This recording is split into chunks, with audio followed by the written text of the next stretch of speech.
Pranati TV को स्वागत। आज मुख्य खबर देखु सर्वप्रथम भारत वर्षर प्रिय प्रधानमंत्री को धन्यवाद देवी। ओडिशार माननीय मुख्यमंत्री को धन्यवाद देवी। जो भली भावे गंजाम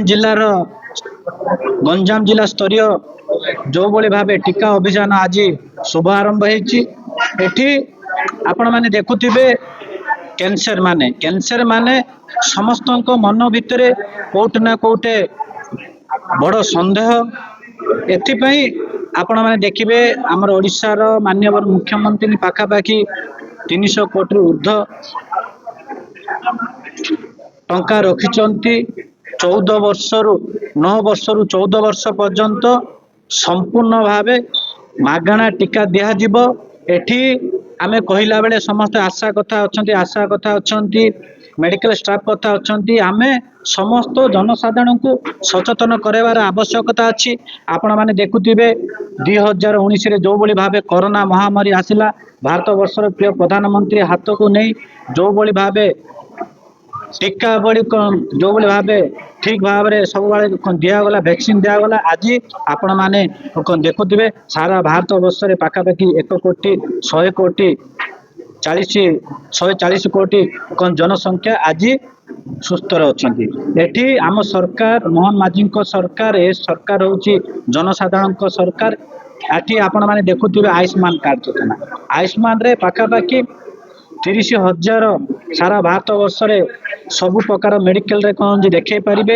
एठी कहला बेले आम सरकार होची जनसाधारण सरकार। ए सरकार जनसाधारण को पाख को जाई जनसाधारण सेवा करने जो आमको पाखापाखि 4 कोटी ऊर्ध्व जो आशीर्वाद देते से आशीर्वाद आम माननीय मुख्यमंत्री ताहा ठीक भाव में पालन कर।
आपणको आम वीडियो जदि भल लागिछि तेबे लाइक शेयर सब्सक्राइब करने को जमारू भूलंतु नहीं।